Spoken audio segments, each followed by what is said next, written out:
started selling what? Free antivirus. A free antivirus. Mm-hmm. Oh, okay. Wait. So, yeah. It's just the way students have been moving now. Immediately you said the free antivirus, my mind just went somewhere else. No, that thing was free. No. So do you know what I mean when I say when you say a free antivirus? It went like to it protects people from HIV. The side where the client is concerned, there's a huge chance, very huge chance, which is actually more likely that she went for cheap. No. Okay. There's a very huge chance Yeah. she went for cheap. Cheap is expensive. Cheap is always expensive. Yeah. I think Africa thinks, right? But it should be, maybe the next one should be, Africa must execute. I don't think Africa thinks. I think they think. I don't think Africa thinks. How so? We'll talk about it off air. Mm-hmm. But I'll tell you why I say Africa doesn't think. Okay.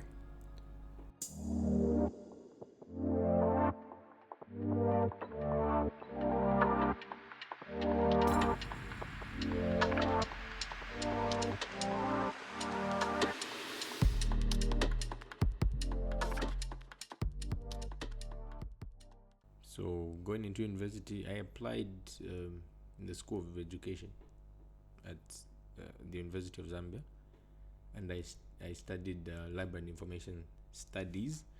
Others would try to make it sound nice by calling it Library and Information Science. Yeah. But yeah, it was Library and Information Studies and Public Administration. So those are the ones that I did. Then while I was in university, we had a little bit of a challenge with paying my tuition fees. I wasn't on bursary, Okay. so it was a bit difficult. I think I we only managed to pay 75% in the first year of my first semester. So when I went into the second semester, I had debt from the previous semester. Okay. So we went into the second semester. They paid part. I registered, wrote my exams, and that was the last time I saw my results.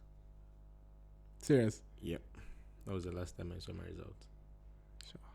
So, and I think that's where my business journey started, because you talk to your parents. At some point, they even had me just say, "Look, just stop school and just join the military." Yeah. I told they're accepting applications now. Just join. Yeah, and I took my application that we were dropping our applications at the post office. Yeah. I took my application. I went home. I sat, and I said to myself, "No, I'm too stubborn to be a soldier. I'll be fighting with people every day." Yeah. My superiors. So I decided to go back to school. But then there was a very huge challenge with finances, so I wasn't paying. So second year, first semester, went through, never saw my results. Second year, second semester, same. Third year, first semester, same. Third year, second semester. I think that time we moved to the term system. Yeah. I still never saw my results. Every time we're writing exams, I used to write to the registrar and the assistant registrar to give me an exam slip, so that they allow me to write my exams without paying tuition fees. Okay. And I wrote second, third, and fourth year without ever seeing my results. I was just going, because other than just the tuition fees, I also had to survive, eat, and all that. I've got a friend who really came through. He always used to buy me a meal every day at school. But for other survival, when he was not around, I started business. I started selling a free antivirus.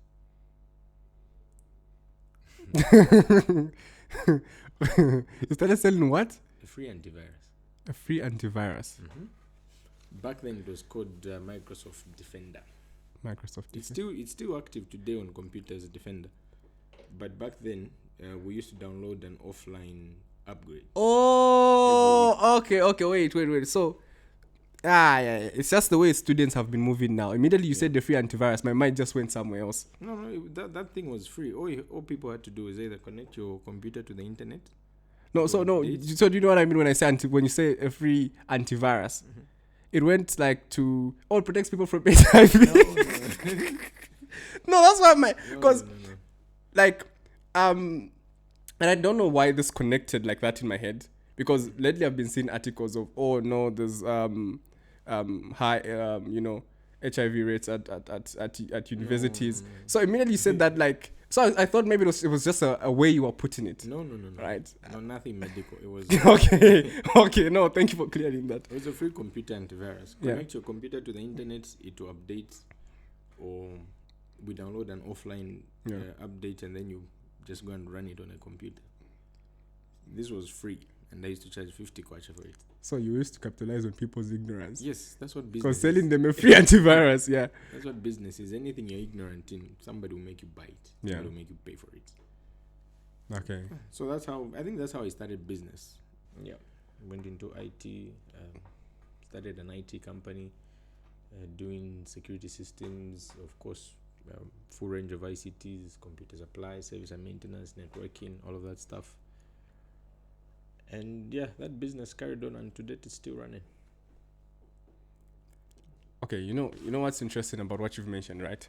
It's because I'm trying to figure out how to. Okay, so here's the thing, right? Mm-hmm. What you studied isn't what you're doing. Yeah. And you didn't even do a business in whatever you studied. No. So you end up first selling free antivirus software, and then from there you venture into video and photography, and then end up running an IT company. Because and this is where it's getting me, because mostly when someone goes as far as running an IT company, maybe it's something that you've done before, you have experience in it, or you've learned something within that field. Because I'm thinking about whether the decision even comes in saying, okay, my passion is video and photography, right? This is mostly the creative, entertainment side of things, and then it shifts to something more technical. So IT is not really about studying. Yeah. This is just my opinion. Okay. IT is not about what you've studied or what you can do with it. IT is about versatility. Can you change with the times? Can you move with the times? Yeah. What used to happen back then in IT is not what's happening now. True. When we were born, phones were big. Or not when we were born, like when cell phones just came in. Yeah. They were big, like they were really massive things with an area on top and all that. And then phones started to shrink in size to the point of, I think their phones about maybe 2-3 inches big. I'm telling you, seen them before. Yeah, and then suddenly somebody decided the phone should be big again, right? And then right now we're back to these, big phones. And then when you tell people that there's actually no new innovation really when it comes to phones. Yeah. Because they were big, then small, then big, and now what people are working with is the softwares, the iOS, the Androids, and all of that. So if you are somebody who says, I studied IT, so I will run an IT company, what you studied in 1990 versus the IT today isn't going to be the same. It's not totally different. It's not anywhere near the same. Yeah. And I mean, I think you've explained it really well in terms of like the invention of a phone. Like the real invention that happened was the phone being made itself, right? Yes.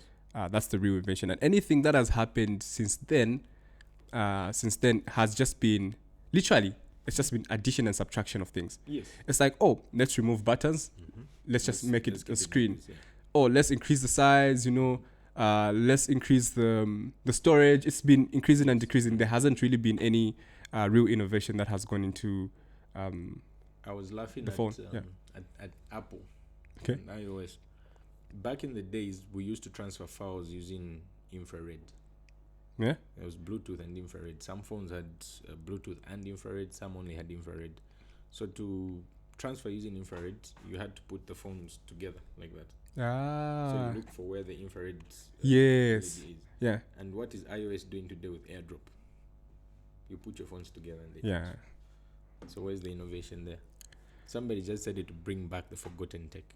True, very true. Yeah, and make it look nicer, and then people will say, yeah. So to run an IT business and company, it's really about versatility.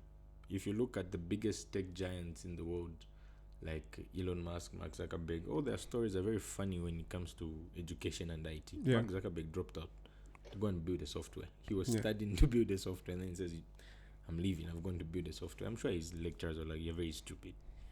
Or you think you can do it without, and then to do. Yeah. Yeah. So you can run an IT company, you can run a business you haven't studied in. It's all about, do you pay attention to it? Are you putting in the time? Are you putting in the work? It's going to work out. Yeah.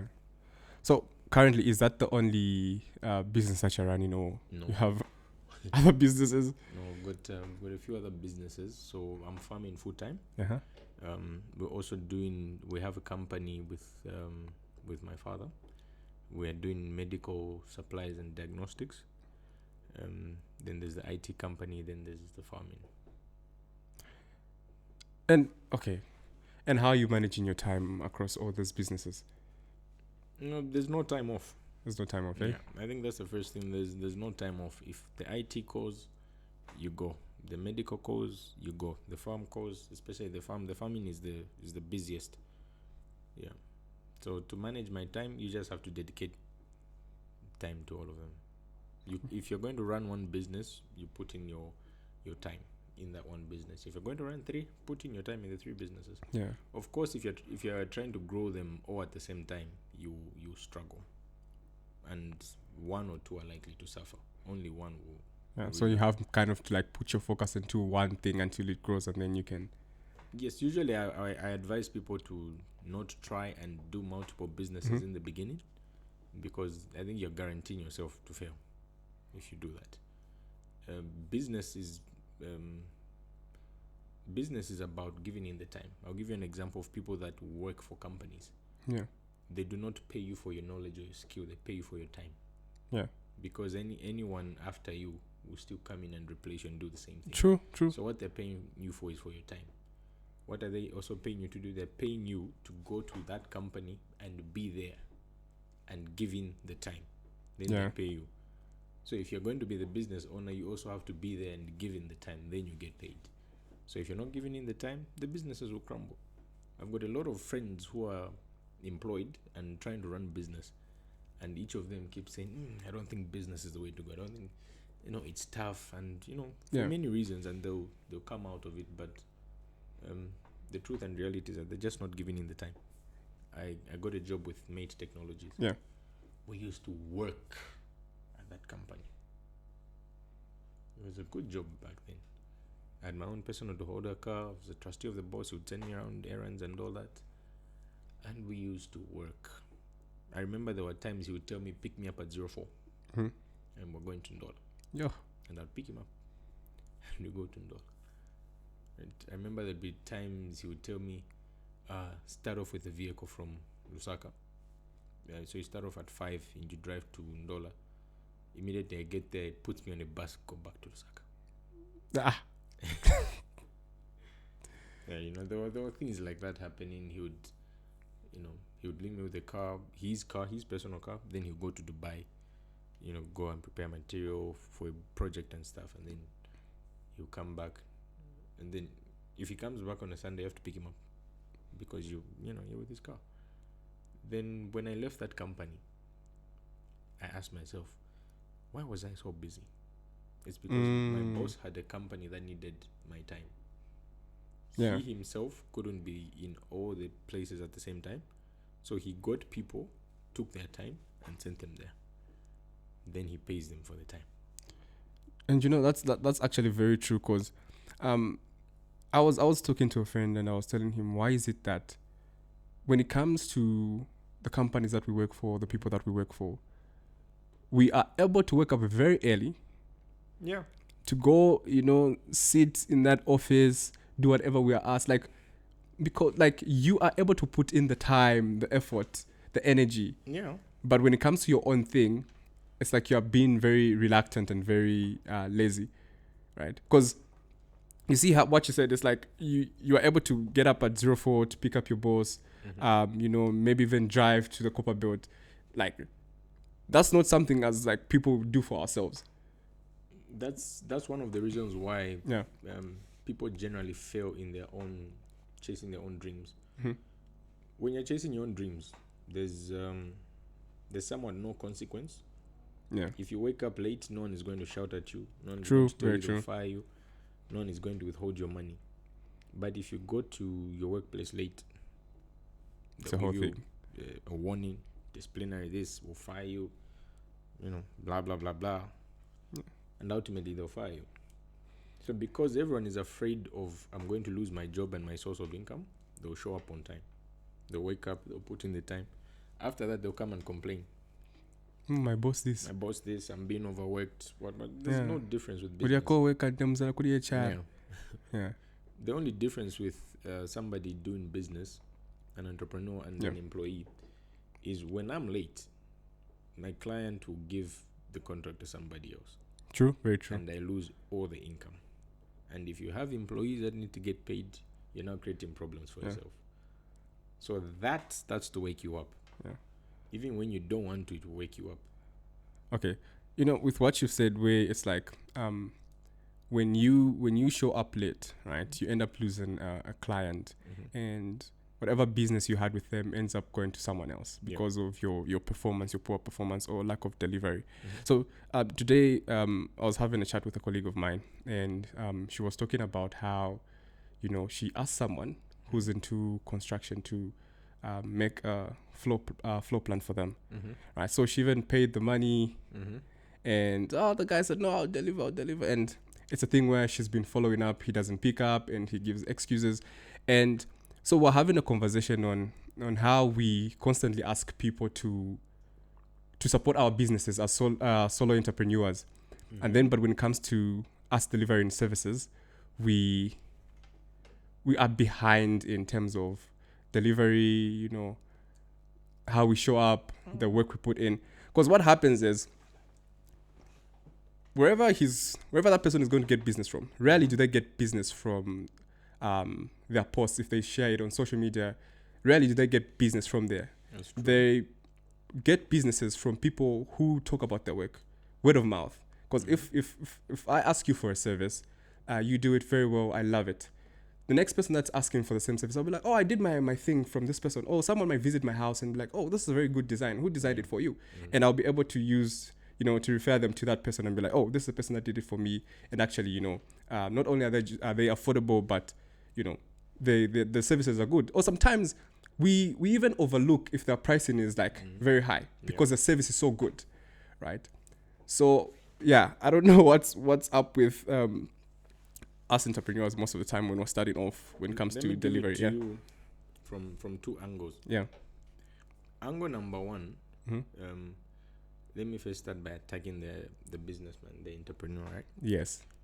There's a very huge chance that person is not competent to do the work. Yeah. That person has got a lot of projects that they're handling, or that person just doesn't have the time for that particular client. But we don't turn away business.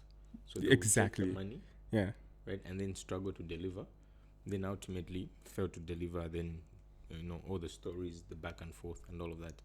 I also have clients that even right now, we haven't yet serviced them. Yeah. But do you know what I've done with all these clients? Yeah. I've not collected payments. Okay. I've not gotten money from them. Yeah. So even when they call me and say, hey, you haven't yet done the work, I say, relax, I've not taken your money. Yeah. I would do the work. I just have a bit of some stuff that I'm working on. And as an entrepreneur, I always advise, pick the phone. If your client calls, pick it up. Yes. They will shout at you, they will blast, they will say all manner of things, but pick the phone call. Yes. Tell them, yes. this is what, and tell them the truth. True. We've lost some clients where they ask, I need my work done urgently. It's not possible. I can only do that in 5 days' time. But tomorrow is Sunday. Exactly, it's Sunday. I'm resting. Yeah. Right? Some clients, we jump, of course. I mean, yes. You look at the relationship and you jump and you get that done. And then some clients, we simply tell them, I don't have the time for this. Yeah. So let me give it to a friend, a colleague, and they get the work done. Right? So that's on the entrepreneur side. On that side where your friend's, let's call it contractor, is not delivering, that's also another contractor problem. We hear these stories a lot. Contractors are paid and they're not delivering for whatever reason. Yeah. That one needs to just own up. The side where the client is concerned, there's a huge chance very huge chance, which is actually more likely, that she went for cheap. No. Okay. There's a very huge chance she went for cheap. Cheap is expensive. Cheap is always expensive. Yeah. Cheap will never. Okay, you know what? You're right, because even when he was asking for okay, even when they were having this chat about doing the floor plan, it was even a thing where he was saying, it's just that I know you. Yeah. So that's why I'm doing it at this price. No. So I think, yeah. When I'm doing business with a friend, I'm buying something from a friend's business, I'm contracting a friend's service, I never negotiate price. If you're going to say I'm supporting my friend's business, start by not negotiating the price. Pay them their worth, pay them their value. True, very true. Right? If their value or their worth is too high, you tell them, look, you're my friend, I want to do this, but my budget is this. I cannot go above this. Just be clear and open about it from the start. So that when you pay that amount, they will give you the service worthy of that amount. True. I give this example a lot. How do you want to get to Kitwe using fuel that can only get you to Kapiri? No, that's a good analogy. That's you a good can't analogy. Say, I want you to do me a floor plan for a 3-story house. I want a jacuzzi, I want an infinity pool, I want internet, I want this, that, blah, blah, blah, blah, blah. Oh, okay. And then the guy tells you, okay, that floor plan will cost you 20,000 kwacha. They say, but the standard house is 5,000. Fine, we'll design you a standard house. That's how it should be. Okay. So there's a very huge chance your friend went for cheap. No, true. And that is usually the problem. But in this case, I also think a customer also holds all the cards, regardless of if they've negotiated price. Because what happens is, if I'm a customer, hear me out, okay. Right? Hear me out. If I'm a customer, then I negotiate price with you, and then you agree, I'm still expecting that service, right? Okay, let's say we've discussed all the details of what we need with a floor plan, and what time it's going to take you, the effort you're going to put in, everything, right? And then I negotiate price, you agree to do it, and we agree on time that you're supposed to deliver, and then you still don't deliver. Why I'm saying the customer still holds all the cards in that situation is because if you knew you're not going to do it in the time that you're supposed to do it, you should have let it go. You should have let the business But go. now that you've agreed, there are expectations, and immediately you don't deliver to that customer. The thing is, you had an agreement. And because the customer holds all the cards, immediately they complain about your services to someone. That person won't want to work with you. Because now, when the person was complaining about the services of the same person, it was a situation of, I was thinking, because when we were having a chat, she's like, I'm using this person who's going to help me do a floor plan. I was thinking, you know what? Maybe I'm also going to use the same person. Now, after hearing the complaints, and it's even reaching a story, it's even reaching the stage of, now it's just, we're going to go to police because no, this person's not even picking up. Now, I don't even want to work with a person, regardless of, price was reduced and so on. So I still think in that situation, the customer still holds all the cards because you agreed and there are expectations for you to deliver. And because the customer can speak to other people about the problem they're having with you, it will make other people not want to work with you. With you. That's true. That's very true. Yeah. But I've also noticed this from being the side where sometimes I'm a customer, sometimes I'm a service provider.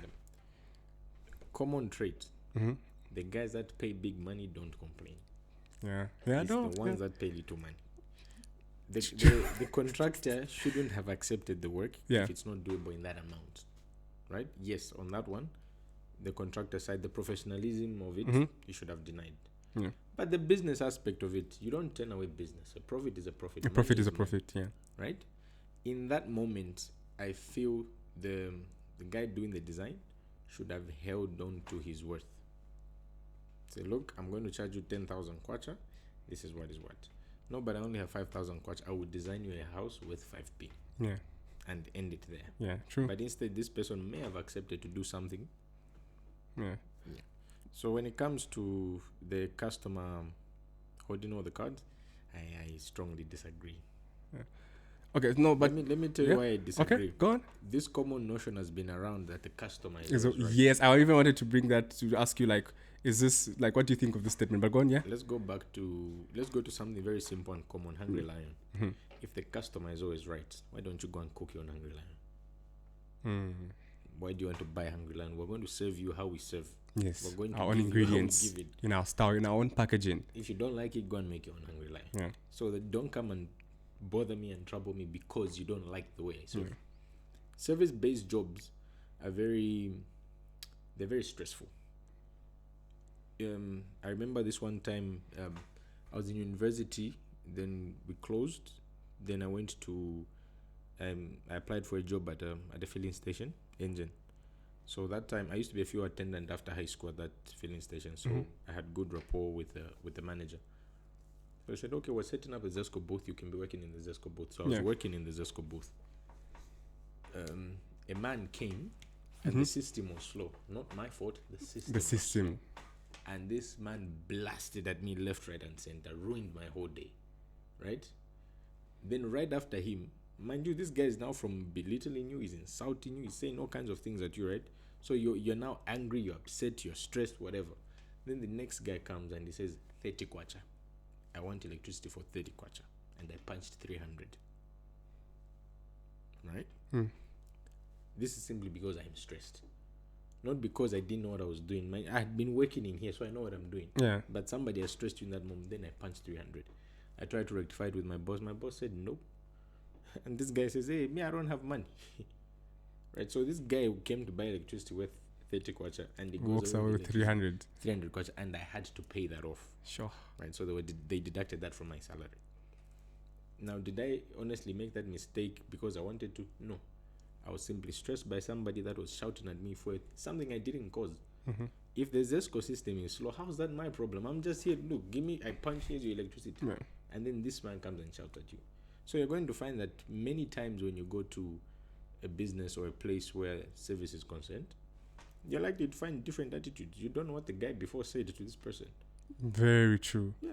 And very sometimes true. they may be very happy because the guy before gave them a very nice tip. You know that's very true. I've had a similar situation happen, where I always pay for monthly internet, and of course I'm going to mention the company because they still never gave me back my money. No. So I was paying for internet with Airtel, right? I was paying for monthly internet with Airtel. So every time I was initiating the transaction, I would use since it's for the company, I would use the bank, the business account. So I was there with the ATM card. Yeah. Insert the digits, I would buy. So this one day, I'm trying to pay for internet, enter everything correctly. Then I receive an email from customer service, Airtel customer service, and the email reads transaction has failed, and it even has the transaction ID. Transaction ID so has failed, and in any situation, right? If you use internet and your most of your work is online, what are you going to do? Are you going to stop there? No. You're going to try again since it's failed. Try again, yeah. So as a normal human being, I do what a normal human being should do. You try again, it's failed. So I try again. The second one goes through, and I even receive a confirmation saying, this transaction for so and so ID is complete, has gone through. Yeah. Not for me to find another email just popping right there saying, this transaction for transaction ID, the first one that failed, has also gone through. So they deduct twice. They deduct twice. Yeah. Now, I'm there confused and I'm thinking to myself, okay, what's the next step? And I have to call now customer service, right? This, give me back the so money. I call them and I explain the situation. And for me, knowing that even next month I'll pay for the same internet, I'm just like, so guys, I've paid for this month's internet, and since money has been deducted twice, I'm not even asking for a refund. But if you can do the refund, it's fine. It's fine. But this is company money, so we normally pay for internet every month. So if you can add it to the next month, I'm okay with it. Yeah. So they say, okay, we've entered this ticket for so and so. We're going to resolve the issue, and we can do that for you. Yeah. Cool. I even forget a month passes, and it's now time for me to it's that time of the month where you now have to pay for internet again. And it just goes off. Yeah. And I'm thinking to myself, okay, anytime now. I keep on turning it on and off, thinking something is going to happen. Nothing happens. And I call. I explain the situation. And they tell me, no, we can't add it to the next month because of so and so. They explain the situation. I'm like, but guys, you should have told me this before. Yeah, when I came here, you should have told me this before. But the entire time, I kept in mind saying, these people are just there to pick up calls. Literally, they don't even know what's going on most of the time. They're just there for literally customer service. That's their job. They don't even know what the technicals are. They literally have to forward this problem to the guys that can handle it. Yeah. So I was like, I'm not going to give them a hard day. because most of the time when we people are calling, I should give people a hard time. Of course. I mean, And you're because not I was like, guys, this is company money. How does it look when the company is you know what, doing all these checks, and then they find money is missing, and then I'm the guy who pays for the internet. Yeah. Right? And it's like, okay, where's the money going? So I understood the situation. I'm like, okay, I'm going to be very relaxed, chill, talk to them nicely. So I communicated. They ended up sending me to, visit the nearest service center. We visited the service center. I was told something else. I was told, you know what, this problem, you should have communicated with the bank. Communicated with your bank. And I'm thinking to myself, okay, how am I supposed to communicate with the bank when you've deducted money? If you told me this before, because now it's been a month. Yeah. If you told me this before, it was something that I would have communicated with the bank and say, I need the refund. But it's also a thing where you've already taken the money. The money is seated in your account. Yeah. It's not with my bank. How do I communicate with the bank to give me a refund? But they're like, communicate with the bank. So I communicate with the bank. The bank tells me the same thing, saying, okay, we can see that. You can see that here in our system that, yes, money was drawn, but it's seated in Airtel's account. So we can't do anything about it. Right? Call Airtel. I call Airtel. And I called them so many times. And because every time you call, you're talking to another person who doesn't know your situation. So you have to explain yourself again. And I had to explain to all of them, like, bruh, whatever you are telling me now, your friend has already told me before. You're telling me to go to a service center. Your friend has already told me. So, but I was like, there's so much anger that was growing in me. But I had to keep calm and, ground myself, knowing that these people, they're just here. Yeah, so you can't give someone a hard day. And you can even tell that they're also upset sometimes because they just try to keep calm for their job. No, they do. I mean, most of the time, customer care is there to answer complaints. Yeah. They're not, nobody, we don't call customer service, oh, guys, you guys are doing a great job. No. Yeah, no. No, we never. Yeah. With complaints. So those guys have hard days. They've got True, not very true. Really tough, bad days most of the time. Yeah, because you encounter, like on a phone every day, you encounter different types of people. Yeah. Some people are stressed, some people just have pingira jua when I go up, right? Regardless of whether the thing that starts at the beginning tells you, this call is recorded. Yeah. It's like, records. It's fine. I want you to learn this. So for me, being somebody who's in business, and sometimes we've had customer complaints, what I do is when I have an issue, for example, I had one issue with Airtel. I didn't go and talk to customer service, or I said, can I see your manager? Yeah. That's me why I said, this issue cannot be handled by you. Yes, yeah. Your manager can handle the issue, so can I please have a quick chat with your manager? They say, but you want to see my manager? Maybe I can help you. Look, you can't help me. Your manager can help me. Your manager can make calls. Yeah. Your manager can talk to people. Your manager can authorize things. If your manager can't do it, I'll go to HQ. I'll go to HQ and then we'll talk about this thing from HQ. So that's what I do. I tried the whole, can I talk to your supervisor, your manager, what? Eish. They kept on telling me the same thing. No, our manager isn't in. These are working hours. What is your manager doing?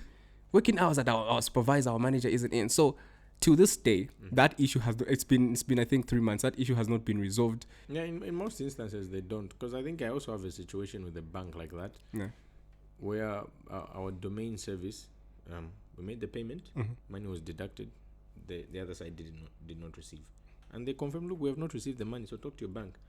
The bank checks and said, okay, this money hasn't gone, it's here. All right, fine, give me back the money. No, it's still there. Yeah, with the bank. So going back to your friend and the business who she's complaining about the client, the vendor who has not delivered. It's two-sided. It's two-sided. Yeah, it's two-sided. Yeah. You ask her properly. The next time she goes out slandering this designer, architect, or contractor, ask her, did you pay him what he truly charges? Yeah.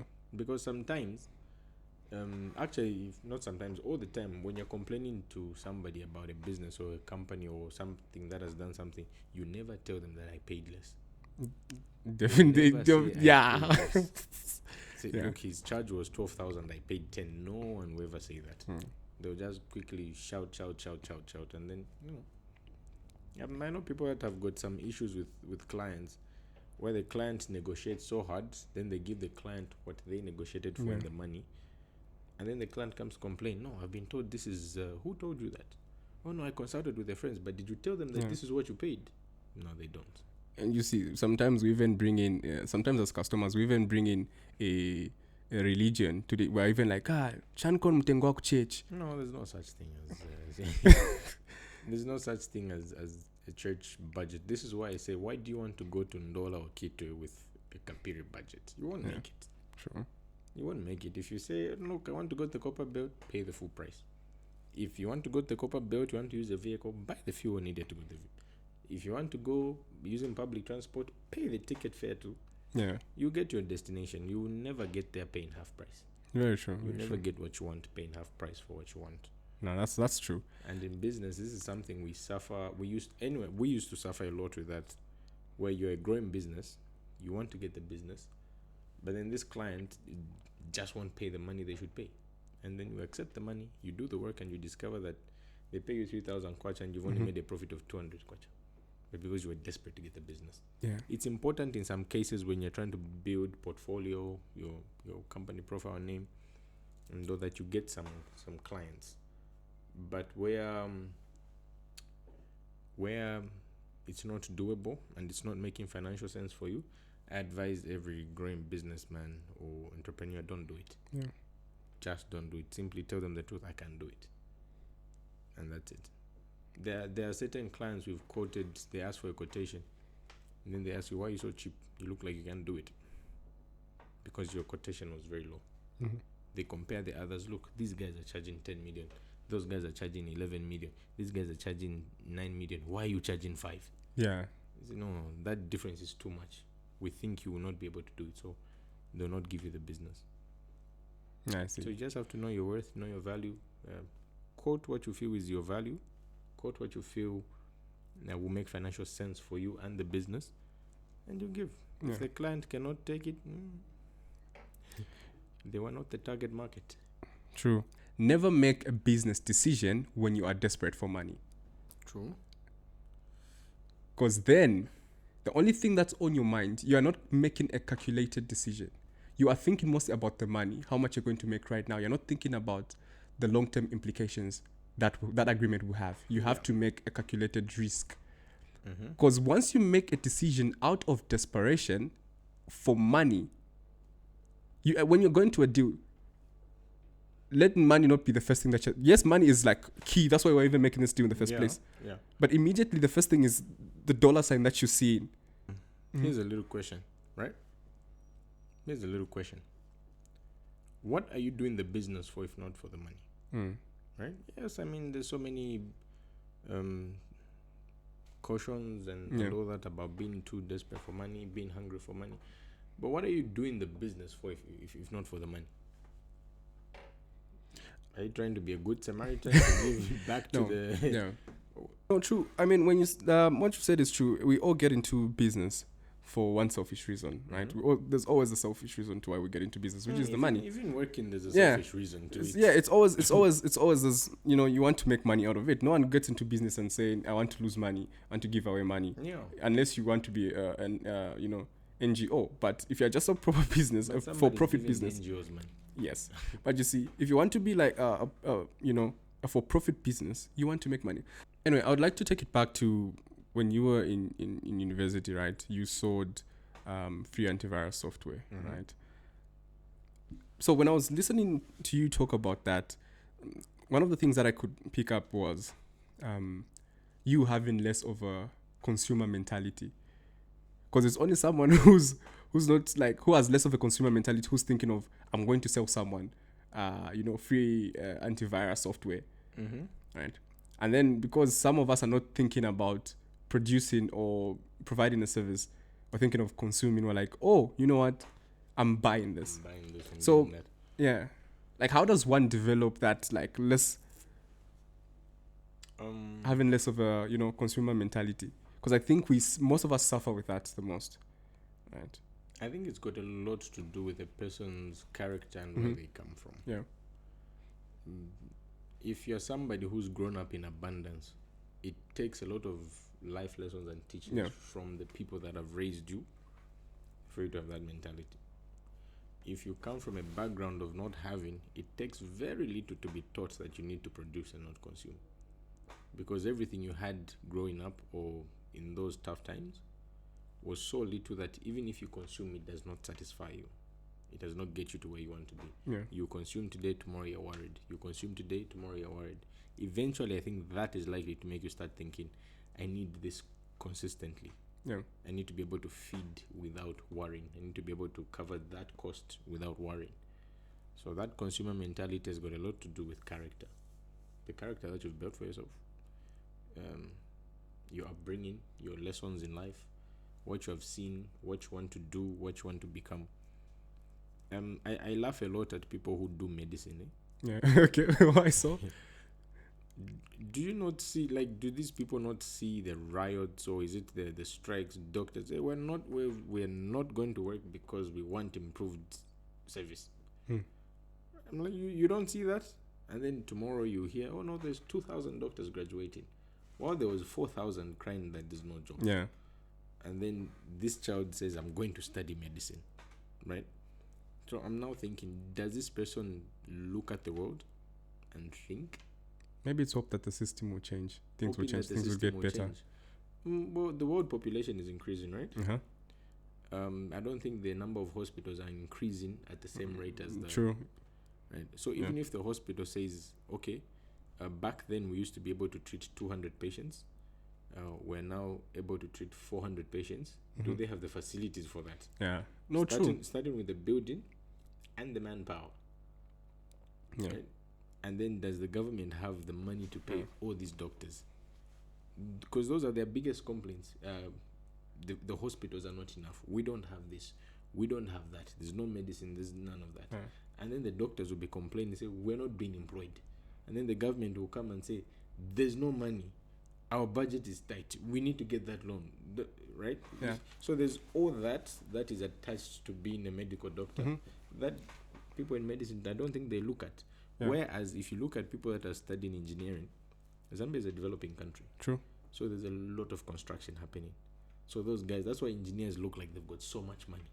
It's because every guy is building a house. Every guy their skills are needed. Yeah. Their skills are needed. Yeah. Right? And as the country is expanding, somebody has to build. Yeah. Do you know what you need to build? You need an engineer, you need a bricklayer, you need those guys. That's how. But when it comes to the medical industry, it's developing at a very slow rate. No, it's if anything, I feel like the government at some point should say, stop training doctors for a bit. Let's handle these that have already graduated.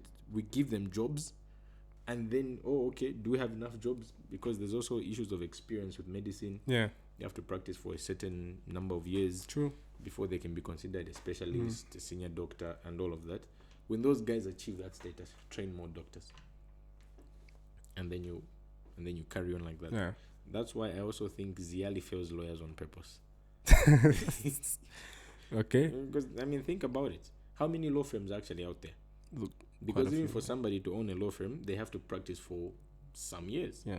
Then they own a law firm. And very few people can actually, afford a lawyer. Yes, and then these lawyers, no one is going to hire a lawyer that is always losing cases. A lawyer that is learning.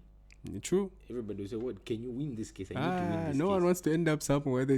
Exactly. True. Right. So you find that the law industry itself, it's very specific, very detailed with what you have to be. When you're a lawyer, you need to make sure that you're a lawyer that wins cases, whether you are prosecuting or defending, right? So I have this theory that when Ziali will do, let's do an assessment.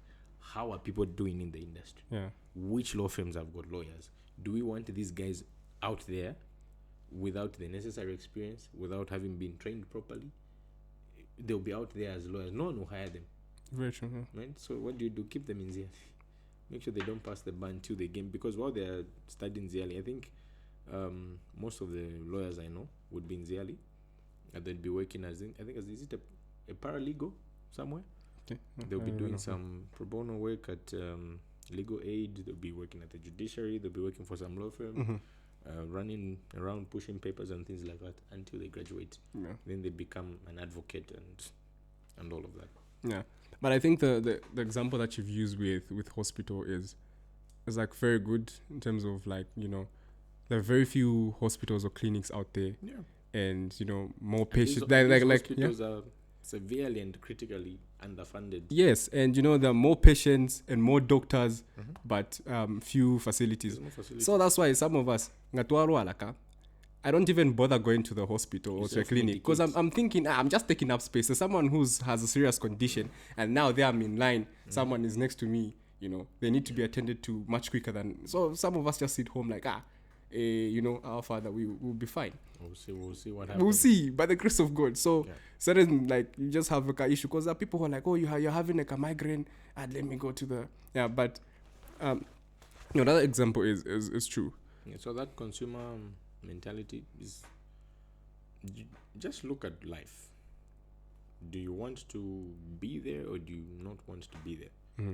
Because in most cases you find that there's a very huge chance people don't know what they want to become. Yeah, that's why they just eat. And then when somebody says, I want to be a producer of this, I want to do that, I want to do this, they don't really study the market.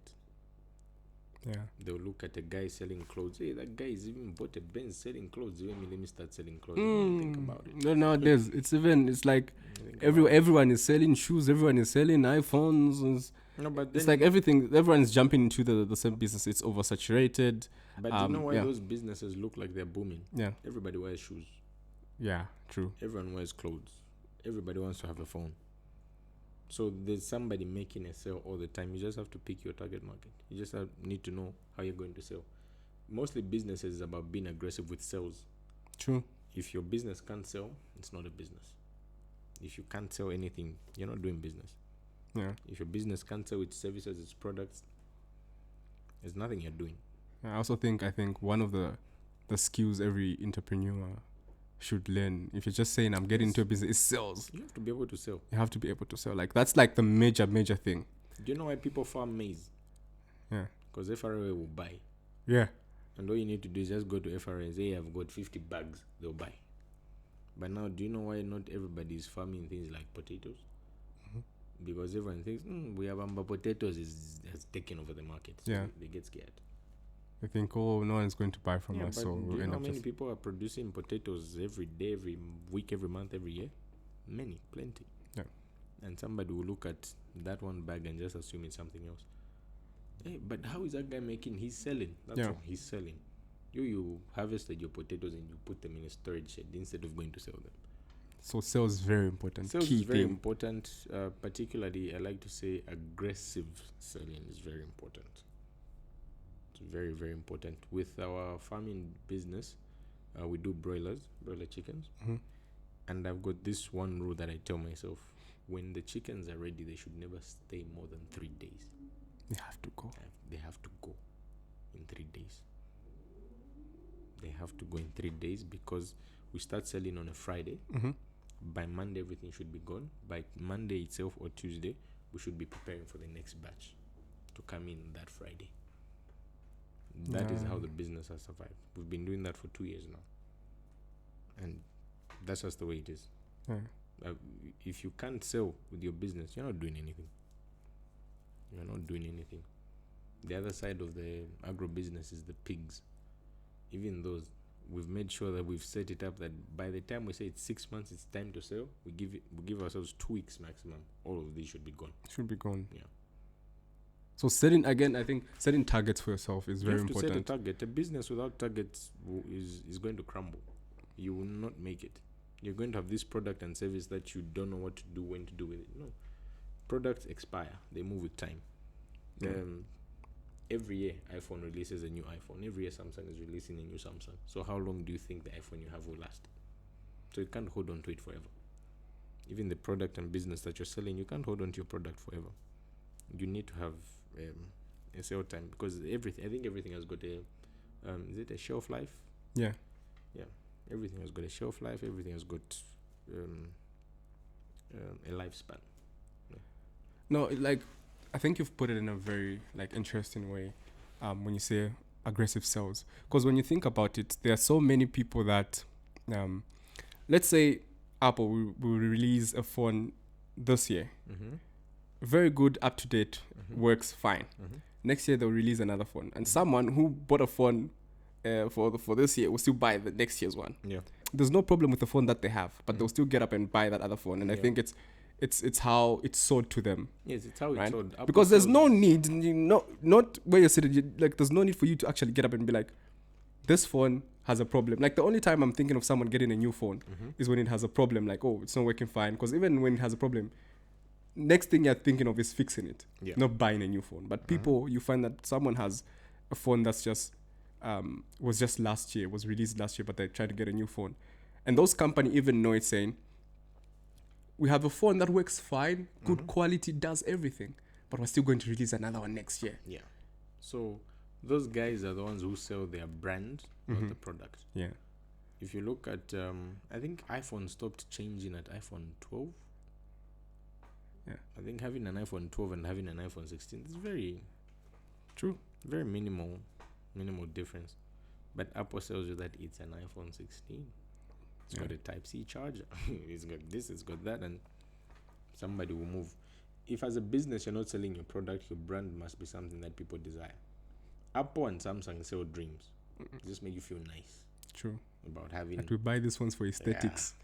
So that we can take those pictures in a they mirror. just make you feel nice. Yeah. I said this to some friends in business. They said, no, that's not true, blah, blah, blah, blah. I said, are you sure? Yeah. Because in Zambia, we buy second-hand cars. Yeah. Mostly, we buy second-hand cars. Yeah. And then somebody says, but, it's about the money. Yeah, well, that's one. It's about the money. Can you afford a brand new showroom car? No, you can't. So what are you talking about? You're going to buy what you can afford, and you stay with that. Those that can afford the latest 2024, 2025 cars, they're buying. You're seeing a lot of nice Hilux, Ford Rangers, and all these moving around, and they're a lot. Yeah. People are buying. And people, Because these guys are selling us the brand, not the product, really. Because Corolla is a Corolla. yeah. I mean, from time to time, I do advise, please, if you've worked hard for your business, you've made money in your business, buy yourself a phone. Yeah. Buy that phone. Spoil yourself. Spoil yourself. Get something for yourself, because you also need your own motivation to go through. Very true. I laugh at business people who attend these business motivation conventions. I'm like, no, this guy says he's a great motivational speaker. I'm like, great, fine, go and have a chat with him. Let's see how this conversation goes. You are likely to come back only having heard everything you could have said to yourself. Yeah.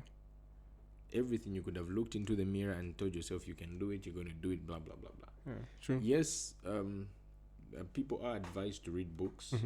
Read a book, learn about that, gain some knowledge on this, learn how to do this and do that, which is good. Yeah.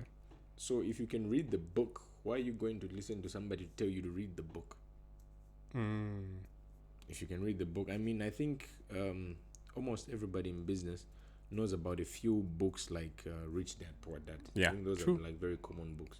Read that. From there, you start to get references. Do your research. Okay, I think I should read that book. For those people that like to read books, I think I should talk to these people, and all of that. Because for me as a businessman, I tried to follow some motivational speakers and all that, and especially with the coming of social media and TikTok and all that. Have you seen how they get like a snippet of the whole conference? I say I will use that same thing. That's enough. That's enough. You don't need to pay to go to that the guy will say, please come to my my business seminar and all that. It's just 200 kwacha entry. He's doing business. Yeah, if you add the 100 kwacha or Yeah, 200, because you there's- get in VIP and you even get a book. And wow, there's 200 young guys who don't know what they want in business. They all Yeah. pay that 200 kwacha, and this guy walks out with it. Is it a 20,000 or whatever? Say, Yeah, I think I we're made buying. it We buy 20,000 too much that day. into the idea of something. Yeah. Yeah. I like who are these people? The radical entrepreneur. Yeah. Him, I don't think I see myself attending any of his conferences. Okay. But rather I follow his works. Yeah. I learn from his works. Oh, he's running that business. Oh, I heard that he's doing this, blah, blah. And you just do some deep search and study on him, and you discover that outside the Africa must think thing, he's actually a successful businessman. Very true. For me, I think that's more motivational than going to hear him speak. Very true. Whatever it is that he can tell me through his life works, I don't think I need to hear him say it on stage. Yeah. The Africa must think, I think, is a very big thing. It is. Yeah, it's a very big thing because truly Africa must think. Yeah. And I'm speaking for those people who cannot pick motivation on their own. Yeah. Please go and listen. This is an idea that I would share with a radical entrepreneur. Was saying he's been doing the Africa Must Think conference for 6 years now, and it's Africa Must. Even this year, if it's there, it's Africa Must Think. Next year it will be Africa Must Think. And I was thinking, I think Africa thinks, right? But it should be, maybe the next one should be, Africa Must Execute. I don't think Africa thinks. I think they think. I don't think Africa thinks. How so? Yeah, what makes you say? There's one we'll talk about it off air. But I'll tell you why I say Africa doesn't think. Okay. Did you know that Zambia produced a laptop? I didn't know. I know about a phone, but I remember it was announced by a company called Net1. Net1. Net1 is one of the tech giants in Zambia. Yeah. They announced, okay, Zambia, we now have our own laptop. Yeah. I think it was called the Neo. Oh yes, I know it because I've edited a video for. Yeah. And then do you know what the Zambians did? Okay. Is it as strong as HP? Wow. So, okay, fine. Then Zambia produces a phone. What phone are we using? We're using iPhones and Samsungs, right? Do you think about where you're taking that money when you buy Samsung? True. These guys, even the same guys that are selling phones, pre-owned phones and all that, where do they go to buy these phones? They go to China, they go to Dubai, they go to America, they go to UK. Very true. What do you think they're living there? They're not living in dollars, they're living your kwacha there. And then when they come back, you buy the phone, and then tomorrow you wake up and say the dollar is too high. It's because your money left. So is Africa thinking? No, not really. No, but if you say that, then we're looking at it from a perspective of a consumer, right? But every time we talk about Africa Must Think, we're talking about people who want to produce, people who want to be business people. People want to be business the people that choose not to buy anything that's local. Fine. Are consumers, right? Let's go with the same business people. Okay. You're setting up your company, right? Yeah.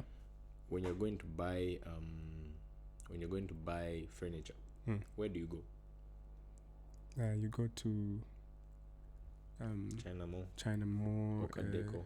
Why didn't you go to John in that company? Yeah. Why didn't you go to John at the market? You see? Yeah. Yes, that is true. Sometimes these guys have got shoddy workmanship, but there are also some who are producing really good. True. And we will not buy from them. We'll go and buy. Yeah. And your office is nice and set up and it looks great, but your office is loaded with Chinese products, Japanese products, American products, and all that. All that is money that you're just taking out there. Whenever we buy from these foreigners, they don't keep the money here. They take it out. That is why no matter how much the government, the Minister of Finance, the President, whoever will do so much work to try and bring the dollar down and all that, but for as long as we keep buying foreign products, like you put it rightly, we're not producing. We're fighting their efforts. True. Yeah, but I think there's always this skepticism when it comes to local products, again, of like quality. Yeah, and it begins with who? It begins with us. Yeah. I once told people that there's a certain generation that needs to go back to the Lord for certain things to start happening. Yeah. As long as that old generation, and I think even some of our generation is not stuck on having certain things, this is a rat race, a hamster race. We're just running around in circles, chasing our own tails. There's not much we're going to do about it. True. Look at how Russia and Ukraine fighting affected the whole world. It's because everybody has not actually tried to look at ways in which we can live and survive without these people. Yeah. So what do we do when Russia says, hey, no more wheat for you? All these wheat products now, the whole world suffers. No more fuel. The fuel prices skyrocket because we now have a very small supplier. True. Whereas when somebody says electric cars, right? Oh no, Zambia is producing lithium. We've got lithium. We're going to do this. Blah blah blah blah. I'm like, okay, fine, not a problem. But where are the batteries? And then worse off, I laugh at. I like how Zambians, particularly the leaders, are talking about let's embrace the electric car. You can barely charge our phones. You want us to You charge can our charge your cars? phone and you want to charge the car. Let's. Right? And then when you look at sometimes with business, we do travel out very far places. Yes, true. Right? Zambia is not so very well connected. I remember this one time we were doing a project in Inchelenge. So we from Mansa to Inchelenge. I looked up Google Maps and it showed me that there were 2 filling stations along the road. Yeah. So I was like, okay. We started off very early. We couldn't buy fuel in Mansa, so we went to Inchelenge. So on the way there, I looked at the map and I saw the first filling station. It was just some containers along the road, right? And that was labeled on Google Maps as the first refueling station. Yeah. Then I moved again and I found the next one, which was in Inchelenge. It was a filling station that said we have no fuel. Right? Yeah. And so when are you receiving fuel? Here the truck comes like once every 2 weeks. So even when the fuel comes, people go, fill up, and it's done. And they have to wait for 2 weeks for the next batch of fuel to come through. So I said, okay, fine. So we managed to drive back to Mansa. So from Mansa to Inchelenge, it's about 200 k's, I think. And then on the way back, we did about 170 k's and only found fuel in a town called Mwense. At this point, we're just driving dry. I'm like, hey, if it stops, it stops. Right? Then we made it to Mansa. So now, if we've been relying on fuel for so long, and it's that difficult in some areas of Zambia to find fuel, how difficult do you think it's going to be for these charging stations? Yeah. Because if I buy my car, my electric car, I need to buy the charging station as well. So is this charging station portable?